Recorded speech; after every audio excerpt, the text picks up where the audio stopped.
No one spoke, except Daniel. "I know them," he whispered. His voice was barely audible, but the fear behind it was clear. "They've been picking on me for months, taking my money. Every time they see me." A girl next to him swallowed hard.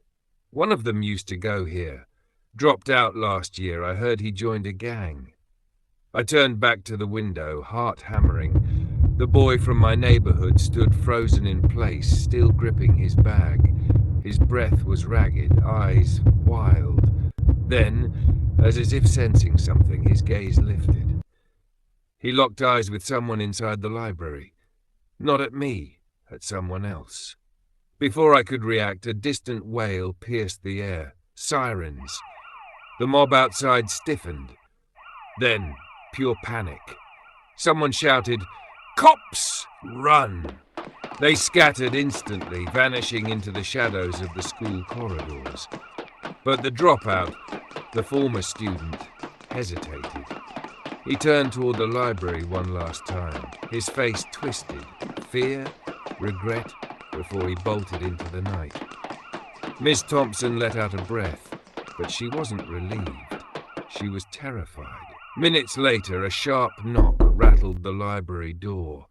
Miss Thompson flinched before forcing herself to move, unlocking it with shaky fingers. A police officer stepped in, scanning the room, barely looking at us. They hit the electronics store up the street, the one with the fruit logo, stole everything. This group was just a small part of it. A crime. They weren't running towards something. They were running from it.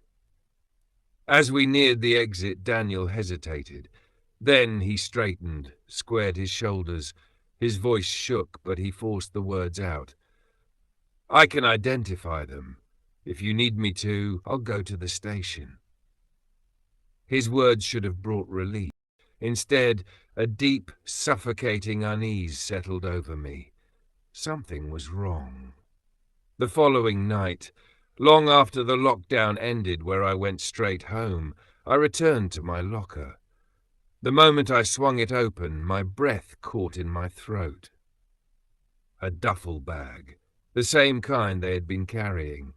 My heart pounded against my ribs as I reached for the zipper, my fingers ice cold. The metal groaned as I slid it open, revealing nothing